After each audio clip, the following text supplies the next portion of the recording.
Kali ini kita akan membahas tentang energi elektrik dan kapasitansi. Subbab pertama itu mengenai energi potensial listrik dan potensial listrik. Kita mulai dengan usaha dan energi potensial listrik.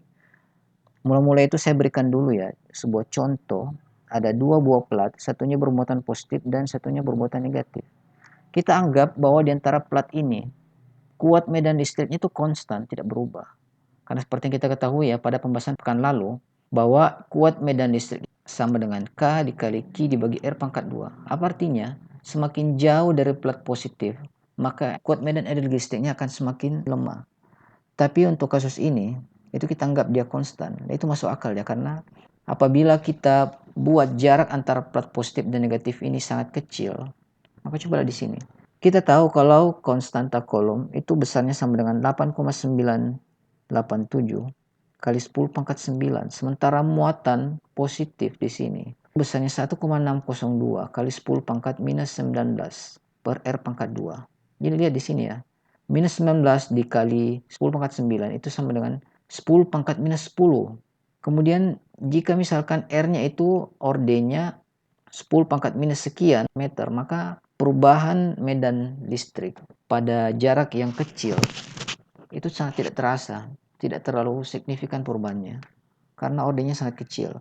Maka kita bisa anggap kalau kuat medan antara plat positif dan negatif ini kecil dengan asumsi bahwa jaraknya itu kecil juga.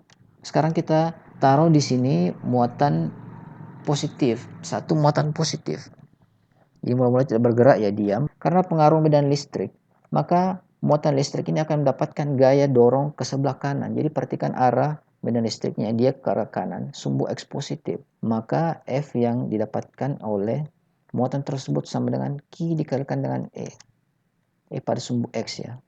Pada jarak delta X, muatan tersebut telah mendapatkan usaha sebesar Fx dikalikan dengan delta X. Ini persamaan usaha pada umumnya ya, atau kita bisa tuliskan Q kali EX kalikan dengan delta X. Nah sekarang kita perhatikan lagi. Mula-mula partikel ini diam atau energi kinetiknya sama dengan 0. Energi kinetik inisialnya sama dengan 0.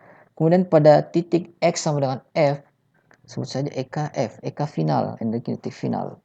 Maka berdasarkan relasi usaha dan energi, perubahan energi kinetik yang dialami oleh partikel tersebut atau muatan tersebut itu sama dengan usaha yang dilakukan oleh muatan tersebut. Nah ini dia ya. Dan ini pasti akan positif. Sehingga perubahan energi kinetiknya akan positif juga. Kemudian dari relasi ini juga kita tahu bahwa menurut hukum konservasi energi, perubahan energi kinetik ditambah perubahan energi potensial itu sama dengan 0. Ya jelas ya. Kalau dari titik ini ke titik ini, dia bertambah energi kinetiknya, maka berarti energi potensialnya itu berkurang. Jadi sama ya ketika suatu benda dijatuhkan dari ketinggian. Nah di sini energi potensialnya sebut saja sekian joule. Kemudian pada titik ini energi potensialnya akan berkurang, tapi pada titik ini juga energi kinetiknya akan bertambah.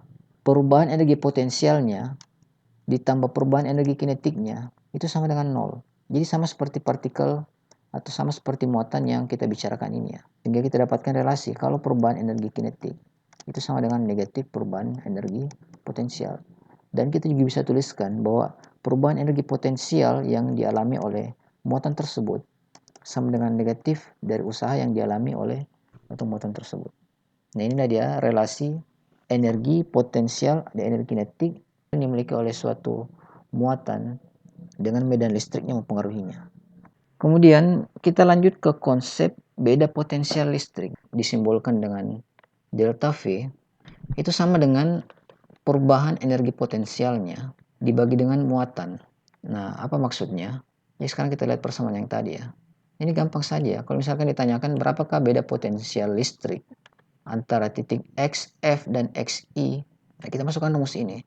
Jadi ada muatan yang berpindah dari XI ke XF, maka dia akan berubah energi potensialnya sebesar delta EP. Kemudian kita tinggal bagi dengan Q. Nah, kita dapatkan relasi lagi di sini. Perubahan energi potensial itu sama dengan minus dari usaha yang dilakukan oleh partikel bermuatan dibagi dengan Q. Sementara W itu sendiri sama dengan F dikalikan dengan delta X dibagi dengan Q. Fx per Q itu tidak lain adalah kuat medan listrik. Kita bisa tuliskan seperti ini. E dikalikan dengan delta X. Oke, jadi misalkan kita punya partikel ya, di antara dua buah pelat, dia bergerak dari titik XI ke titik XF, maka beda potensial listrik antara titik XF dan titik XI ini, itu kita bisa cari dengan persamaan ini. Negatif EX atau kuat medan listrik yang dirasakan oleh muatan tersebut dikalikan dengan perpindahannya. Itulah beda potensialnya. Nah, dari sini muncul definisi beda potensial yang biasa kita dapatkan, bahwa beda potensial listrik itu adalah besar usaha yang diperlukan untuk memindahkan muatan dari satu titik ke titik yang lain. Nah, inilah yang maksudnya dia. Tapi sebenarnya kalau kalian mau tahu bahwa beda potensial listrik itu adalah perbedaan energi potensial dibagi dengan muatan, itu juga bisa seperti itu. Nah, jadi banyak definisi untuk beda potensial listrik. Sekarang kita tinjau suatu kasus di mana ada suatu muatan Q1 yang bermuatan positif pada jarak X sama dengan 0. Dan kita tahu bahwa di sekitar muatan Q1 ini akan ada medan listrik.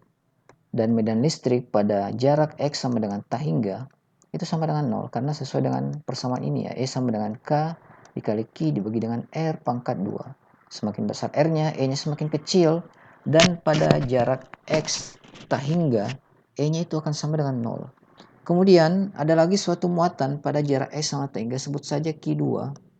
Q2 ini kita dorong dia ke arah kiri dengan usaha W. Sehingga dia sampai pada suatu titik. Sebut saja pada titik X sama dengan X final atau pada jarak R dari muatan Q1. Kita lihat ya, persamaan delta V sama dengan E dikalikan dengan delta X. Itu hanya berlaku jika kuat medan listrik atau E yang dirasakan oleh muatan ini adalah sama pada titik X sama dengan T hingga X sama dengan XF. Sementara pada kondisi ini itu berbeda karena kuat medan listrik pada posisi X sama dengan T itu sama dengan 0. Nah, ini kita bisa pecah dia seperti ini. Delta V sama dengan V final dikurang V inisial. Jadi V ini bukan kecepatan ya, tapi potensial titik X sama dengan XF. Nah, ini sama dengan E final dikalikan dengan X final dikurang E inisial dikali X inisial. Seperti kita ketahui tadi ya, kalau kuat medan listrik pada X sama dengan T hingga itu sama dengan 0 atau EI-nya itu sama dengan 0. Sehingga persamaan ini kita bisa sederhanakan menjadi V final sama dengan E final dikalikan dengan X final. Nah, ini kita bisa sederhanakan lagi. Kita tahu selama ini kalau kuat medan listrik pada jarak R dari suatu muatan itu sama dengan K dikalikan dengan Q dibagi dengan R pangkat 2. Dikalikan dengan XF. XF ini tidak lain adalah sama dengan R juga. Sehingga persamaan ini kita bisa teruskan ulang dalam bentuk seperti ini. Potensial pada jarak R dari suatu muatan itu sama dengan K dikali Q dibagi dengan R.